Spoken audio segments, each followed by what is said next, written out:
Your Wednesday night poetry. Okay, the theme today was self or self-love or things involving the self. So, I thought I would read a poem written recently. It's very much a 2020 poem, and on the surface, it may not seem to be a poem about self-love because it's also about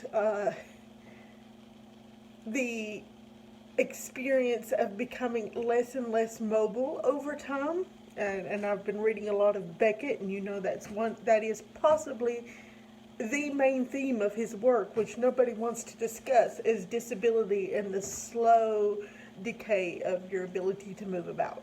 And that plays into this poem. It's also about, I'm sure you've read in the Bible, that Adam and Eve and all that, and whenever they sinned, God told them the consequences of their sin. I won't call it a curse.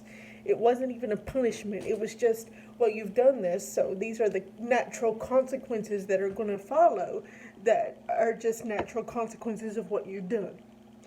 And one of those that he said to Eve was, your craving will be for your husband and he will dominate you. And we see that play out even today in many, many ways. And this poem demonstrates one of those ways in that the woman is waiting for the man who never arrives, right? So there you have that craving will be for your husband. And since he never arrives, well, he's taking that waiting for granted, isn't he? So that plays into it. There's also a balancing of, and it's mentioned but briefly, of the different cultures between the Middle East and the Native Americans, specifically the Chaldean and the Cherokee. So this poem was recently published in 2 journals. I'm sorry, this is going to be a little bit of a lengthy introduction. I can't help it. In 2 journals, North-South Appalachia being one of them, where it attempts to be a snapshot of what is happening with the Appalachian Renaissance from the north all the way to the south, all 13 states that Appalachia covers, from Maine all the way to Alabama. So we try to capture that in one place. As far, the Appalachian Renaissance can mean many things, but it was originally coined, I actually picked it up from some Irish colleagues because they at the time were very interested in what was going on in Appalachia, and they saw what was happening, even though we that were participating in it couldn't see it yet. And they called it the Appalachian Renaissance, and I picked it up from them. And it has since become a thing, and it's used for all kinds of things, including the political, but what it originally was applied to was literary and the arts. The reflowering of that as the coal mines move out and Appalachia struggles to redefine its identity separate from the coal mines and the old Appalachian traditions that everyone is familiar with when it comes to the stereotype, and also to break the stereotype, right? So we're trying to snapshot that in one place with North-South Appalachia.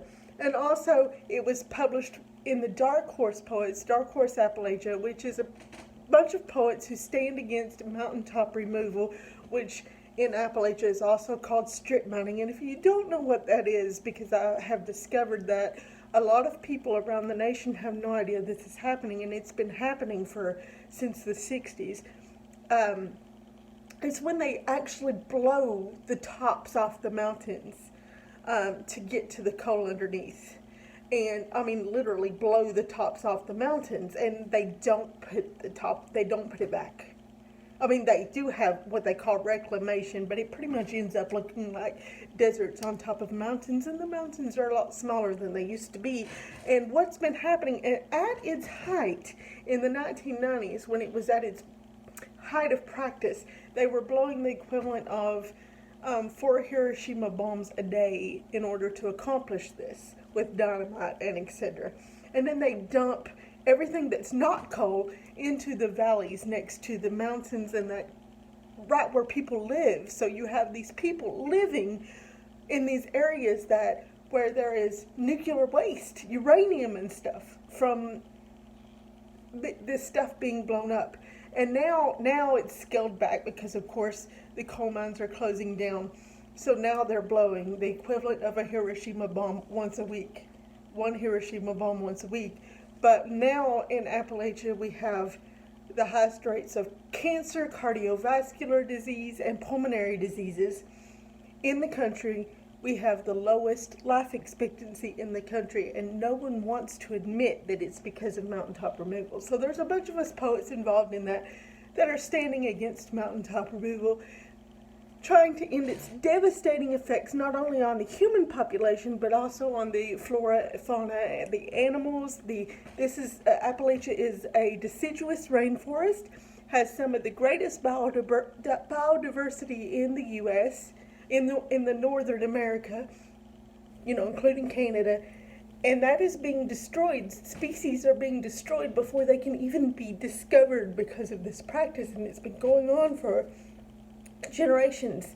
So, at least since the 60s as far as my research. So we're standing against that, and that's where this poem was published. This is very much a 2020 poem, and even so it has a heaviness to it. And I noticed the first time I read it to a group, I felt like it pulled the room down, which is appropriate to the poem. When I read it, you'll see why. But please pardon me, because I do think it would be better read with a more joyous poem to follow to lift people back up. But of course, that can't happen when you're just reading one poem. And although it would seem, with all those dark things I discussed earlier, with the slow loss of mobility and the manifestation of the prophetic pronouncement of this is the consequences of the sin is this toxic relationship between man and woman. It is about self-love, because in the end you have this woman who is able to love herself despite those things, and also in a way because of those things. Just as you would love a big, gigantic oak tree that you found in a virgin deciduous rainforest that hadn't been cut, that's been there for hundreds of years, which hardly ever happens anymore. It's very difficult to find an oak anymore because of the practices. But anyway, that's where this poem came from, and also where I've been digging into my Cherokee roots a little bit. So, Old Oak Woman, and I'm sorry for that really long intro. Old Oak Woman, Habibi, I am bone weary. But dogged determination is the only way I know. I am weighted, holding gifts. In one hand, a full bucket of fresh koala, and in the other, a basket full of lapis lazuli. Right and left and right, each one representing the other. Everything is washed with that cold, comfortless, dense white light of a dark winter mountain day, and my burden has broken me physically. I stand in the mud, shivering, feeling like a character in a Beckett novel, less human perhaps than a constantly thinking tree, observing and rooting deeper and deeper and deeper, increasingly aware that this perseverance is probably all in vain, petrified, my many names becoming no name. No one cares about the contents of my ever-ticking, talking, loudly thinking mind. I no longer have the will to ask for peace as I literally creak and split with time and weather and fatigue, shattered at last by my unappreciated, unrewarded steadfastness.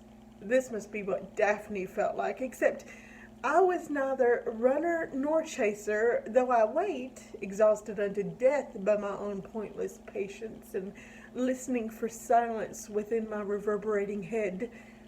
And if there is no release back into human form, at least maybe people may tie wind chimes on all my branches so that when they pass by, they will pause a moment to mark what is left of this existence with the smallest of fleeting wonder. And I forgot to say in the beginning, my name is Sabne Raznik. I am from Elkhorn City, Kentucky, which obviously Central Appalachia. And I appreciate you listening to my poem here in the Apartment Rouge, and thank you, Kai, so much for this platform, truly. Thank you again. Bye.